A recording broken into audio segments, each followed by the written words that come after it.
Good afternoon. Welcome, everyone, and thank you for investing your time to come here, join me on Think, Transform, Thrive Masterclass. I'm so grateful for you to be here. I want to congratulate you as well for showing up, because you have proven to me that you're cut above the rest, and you've invested your time to come here to learn in this whole summit. So how amazing has all the other speakers been so far? I've tried to join as many as I can this morning, and I've noticed a lot of you are entrepreneurs and also people that are thinking of starting up. So I consider myself to be new in entrepreneurship, so I will be talking more about that. So this is a masterclass, Think, Transform, Thrive, and it's all about the science behind successful people. So one of the things I just found out as well, I was hoping this to be engaging between you and I, conversational, and unfortunately I've been told that we can't use the chat, so I won't be able to see your answers. So quite disappointed with that, because I don't have slides. So I want this to be really me asking you question and you having a pen and paper. So I hope you do have a pen and paper with you. I'm sure you have taken all the notes from today. But let me ask you something. Are you happy with the results you have in your life? And I wish I could see yes or no answers, but we're going to have to go through it. Now, I took a quantum leap this time last year, where I left my corporate career of 24 years to jump into my entrepreneurship journey. And when I say quantum leap, it was not a easy decision to make, because I was leaving behind a secure salary and all the stuff that that keeps us comfortable. I wasn't, in terms of like entrepreneurship, while I was doing my corporate role, I did have a side hustle. The side hustle was called Tomorrow Meets Today, where it's all about bringing together an event that brings together future leaders and today's leaders. And what I did with that is not through just normal networking event, it's culinary experience where people can build great relationships. So that won an industry recognition last November, and that was the validation that I was longing for, that gave me that push to, wow, you need to do this, Sajna, you need to do this. This is the right time. So that's where that niggle, because it all starts with a niggle inside of you, when you know that you want more, and you can be more and give more, all the stuff just, it grew bigger, and a decision had to be made. Now, what I thought was, what I was going to do is run events on a bigger scale. And all the planning was all there, because throughout my whole career, I was known for someone who networked a lot. And I built a community of network that included speakers, that included business people. And I realized that all these people that I attracted into my life were going to be the resource that I needed to start up my my company.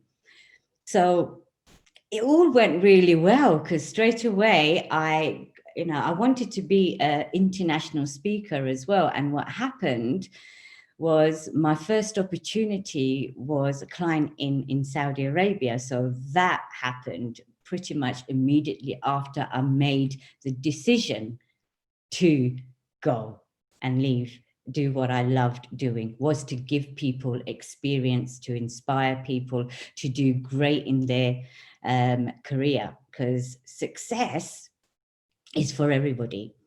And when you know how, when you know the people that are in your life who are doing it, it makes it easier for you to see the possibility as well. So everything went really well. And then, the world changed after coming back from Saudi Arabia, and it was all the events industry got cancelled.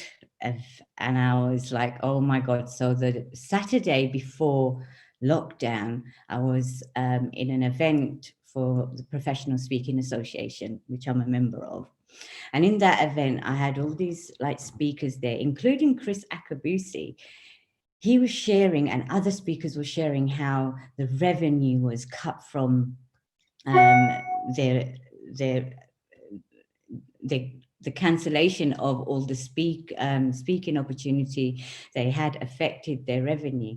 So here I was thinking, oh my God, what was going to happen? Because you got all these experienced people in the events industry, speaking industry, all concerned. Should I be concerned? So what happened? I had to pivot.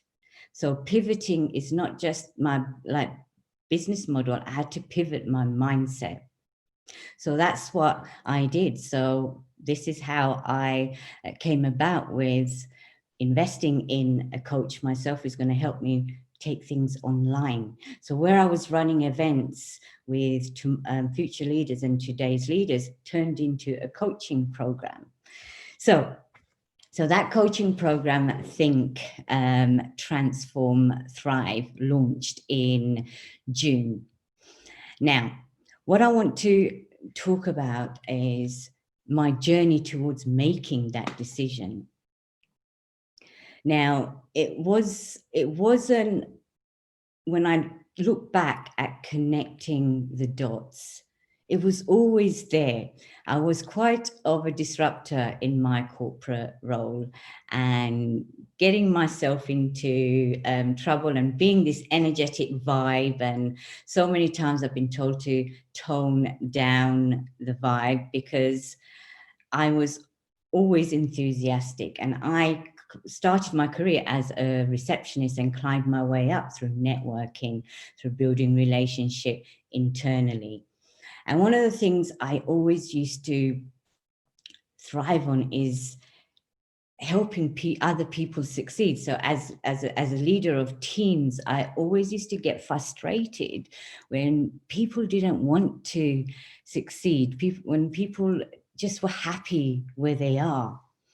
Now, last year, when I was, like we all do, when we try to seek for motivation from YouTube, from gurus that are out there, how many times do you find yourself just scrolling and hoping to find an advice, someone who's going to tell you something that is going to transform everything that you do? You've got so many motivational speakers out there. You've got so many gurus out there who talk about secrets, who talk about secret to success. But the truth is, there is no secret. It's all there in front of us. We know what to do. But we don't do it. Why don't we do it? It's because of our conditioning. So one of the greatest things that happened to me last year is my level of awareness grew. And how it grew is I came across this old man on YouTube called Bob Proctor. Now, those of you who don't know him, he's, to me, he's the master thinker. He's been studying the mind for the last 60 years. And he kept talking about a book called Think and Grow Rich. So I found it interesting. So I invested in that book. And one of the things that I found after getting that book is a huge sense of conscious awareness, because reading that book made me realize, oh my God, so this is what I've been doing. I've been following everything that this book says, but I didn't know about it. I didn't know about it. The burning desire, the definitive plan, all that stuff I put into practice unconsciously 20 years ago, when me and my husband were where we were in a really bad place, really dark place, but we transformed it because we set goals. We set goals. And one of the things that happened within 7 years of setting those goals, we took actionable steps towards that, thinking about our goal every single day. And within 7 years, we got the dream house, we got all the stuff that we set our goals to. So this book was a reminder that this is what we did. This is what we did. We put a plan in place. We visualized it. So all the materials that I got to learn about last year suddenly started to make sense. So let me ask you, are you happy to do whatever you're doing now? I don't know how old you are, what job you do, or whatever it is. Are you happy to do this for the next 5 years? If your answer is yes, then that's fine. But if your answer is no, what is it that you want? What is it that you want in life? Do you know how much you want to be worth when you're retired, when you're 65? Do you know how much you want in the account? Do you know the lifestyle you're going to have? See, not many people know that answer. Not many people feel comfortable with that answer. Now, when I found out the statistic of 95% of the world population are struggling, and the other percentage are happy, wealthy, and fulfilled. So, what is the difference between the people that have and the people that don't have? It's the way they think. So that's what it is. There is no secret. It's the way they think. And then I came across all these limiting beliefs that I've been carrying for so long.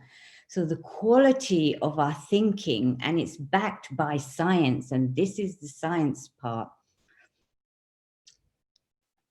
You become what you think about the most. Imagine during this time, how often do we think about the things that we don't have and we can't have, and all the stuff that is in a negative zone? How often do we think about that? What we don't realize is we are growing that. We're getting more of that because we're thinking more of that. So it's so true, what we think in pictures. So taking you back 20 years, I visualized, I pictured all the things that I wanted, and I manifested all that into my life. Now, this is the bit where, I might put on you the laws of the universe, because whether you like it or not, it exists. The law of vibration, the law of the universe exists. We are governed by the universe. But one of the things that when I read that book, Think and Grow Rich, it talks a lot about the principles of the of success of the universe. And I believe that because I started to think more of what I wanted in my life, I wanted to have a job where I can travel all around the world and work from anywhere in the world. And that visualization happened in October last year. So I made decisions. I visualized it. I made decision. Did I know I was going to be running an online business, coaching business then? No, it was a fantasy goal, if you like. It was something that really scared me, that really stretched me. But guess what happened? I started to think from that goal. I started to imagine myself as if I've already achieved the traveling, the working from anywhere, the doubling my income, all those stuff. I started to think about it and visualize it and get into that, the frequency of what I wanted. And that's another science part, the law of vibration. Whatever we desire, we have to match it from with our feelings. We can take our feelings to that vibration and actually start feeling as if we've already there. And that is what closes the gap slowly to what we want. So it is hard not seeing anyone. I absolutely miss the days of networking in live events, but I hope you are taking notes. I hope you are having an open mind as well, because sometimes, you know, it can seem a bit woo-woo. Oh, you know, we think about things and it's not. You have to have the right attitude. And what is the right attitude? The right attitude is the thoughts, the feelings, and the actionable steps. There's no shortcuts. How many people do you know that go into a gym overweight and come up with a ripped body? You know, no one, right? So it's the same concept. We have to improve the quality of our thinking, transform the quality of our thinking, and exercise our mental faculties. Yeah, because one of the things that we don't know about most people, this is the thing, what I discovered, that most people are really walking through life or tiptoeing through life safely, hoping to safely get to their death. I mean, that's, whoa, you know, that is like, oh my God, when you look at it that way, that's what's happening. Because most people, 97% of people, really don't use their higher mental faculties. Now, I want you to take note of the higher mental faculties. And I'm not talking about our senses. I'm talking about the imagination. I'm talking about the intuition. I'm talking about the will, the perception, the reason, the memory. Now, these are our higher mental faculties. And when you look around, all the inventors in the world and all the people that use their higher mental faculties, they are in that top 5%. You know, they looked at the solution. They looked at the problem and they found a solution for the problem. They became of service. Sorry. So I asked you, how often do you really think about what you want? How often do you self-audit? Now, what is self-audit? So in self-audit, what I found out is, you know, the things that were holding me back. I mean, you might be able to relate. What is it that holds you back? What is it that holds you back? It is limiting beliefs. It is your conditioning. Now, when I put to you that 98% of the time, 98% of the time, the results we get in life is through our subconscious mind. That's 98%. When I heard that, it was mind-blowing to me. So the results we get in our lives is really from our subconscious mind. It's from our belief system. So, wow, that is why people do all these affirmations. That is why people tell themselves they can, or all these wonderful things that you hear that spiritual like people do. I mean, how often do you tell yourself that you're not good enough and you end up believing it? So that is what I'm trying to say. 10 more minutes. So that is what I want you to take from this talk, is if 98% of the time our results are from our subconscious mind, and our subconscious is a place where it doesn't know the truth or reality. So why are we not believing in ourselves? Why aren't we not believing in ourselves? I talk a lot about the imposter syndrome. So our mind is split into two, the conscious mind and the subconscious mind. Now, in our minds, we've got an Einstein and we've got a Frankenstein as well. The Frankenstein is the person that is the voice that keeps us safe, is the monster that keeps us safe, secure. Imposter syndrome is a sign of growth, right? We need to activate more of our inner Einstein, then we need to minimize our Frankenstein. So one of the things I want to share with you, see, Think and Grow Rich was written by Napoleon Hill. And there's another gentleman, Earl Nightingale. He talks, he studied the book deeply as well. He talks about the formula to success. Now, I want you to write this down.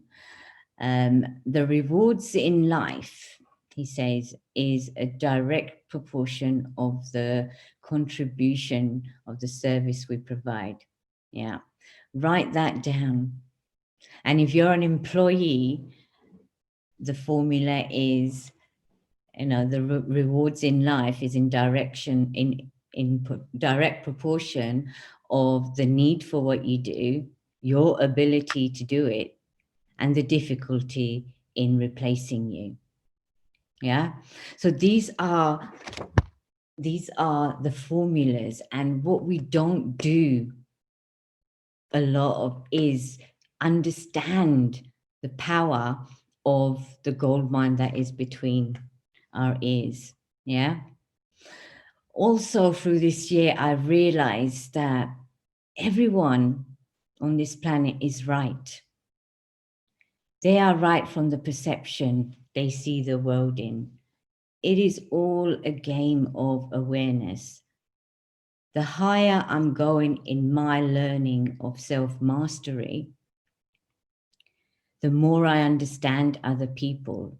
People don't know what they don't know.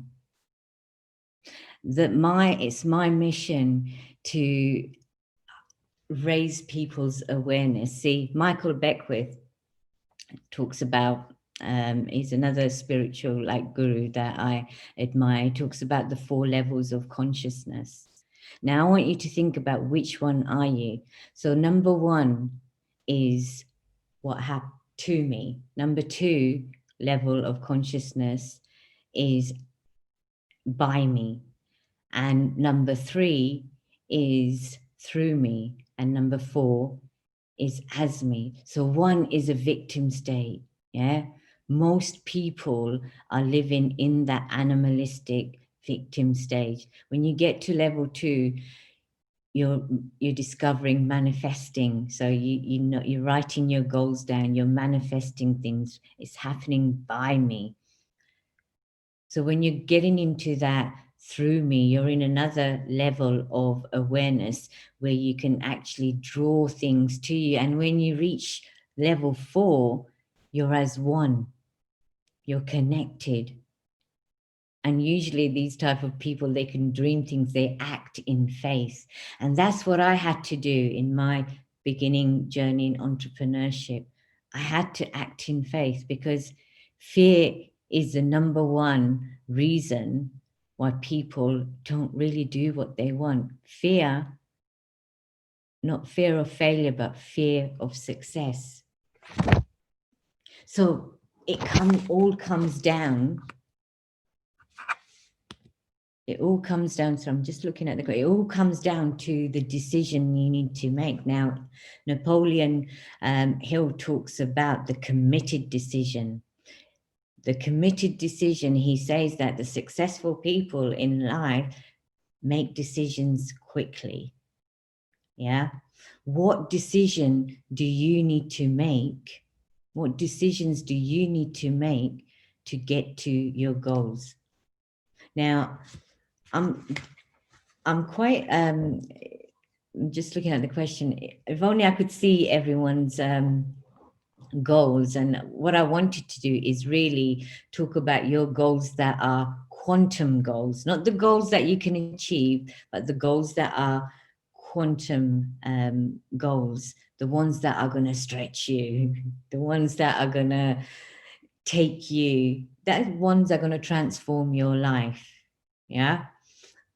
And I want you to act from that goal. So what decision, if you have that goal, if you have that number, what decisions do you need to make to get to that goal? Yeah. You don't need to know how. I didn't know how. All I knew that I was attracting everyone around me because I got myself into the frequency of my goal. And one advice that I would give you, I got 2 coaches. Invest in a coach. If you're a new startup like me, you cannot do it on your own. So please consider investing in a coach. Invest in a mentor. Join mastermind groups, because the help and ideas and support you get from that network is invaluable. Now, Think, Transform, Thrive is a system that I pulled together through my experiences and all the science part that we need to know. The most important thing is to get clarity. I thought I had clarity, but the higher my level of awareness became, the clearer my goal became. I started to feel how it would be like from that goal. So when you are in that position, everything happens. Just like how you manage, everything just happens. So I'm noting the time, and I believe it's one thing I want to leave before I finish, get the questions in. What I want for you, I want you to believe in yourself. I really want you to believe that you can. If you've learned anything from this year, you have to pivot. And if you want to have those goals that you secretly have, take action, make the decision. What decision do you need to make today? I'm happy to talk to anyone that can. I've got an exhibition on this summit, so I'm going to close up now because I've been given time. Okay, I am. Isn't this strange? Okay. Right. Okay. Do you have any advice on how to minimize our Frankenstein? Yes. Okay. So the Frankenstein. So what procrastination, the limiting beliefs. So the imposter monster, for example, imposter syndrome is something that I struggled with quite a lot. And I'll give you an example. When I had to go to Saudi Arabia to do a big talk there, I suddenly started to feel sick, ill, oh my God, how did I get here? I don't deserve this. You just feel like an imposter. And the way I minimize this is actually to collect the receipts. Actually, I can. You need to collect all the evidence of all the achievements that you've done, because really the Frankenstein is there to keep you safe, not to take risk. Oh, you can't do that, Sajna. Don't make a fool out of yourself. So you need to look at things as fact. You need to look at your limiting beliefs and truly understand that it is all lies. Yeah. And to strengthen your Einstein is the way to minimize your Frankenstein. I hope that helps.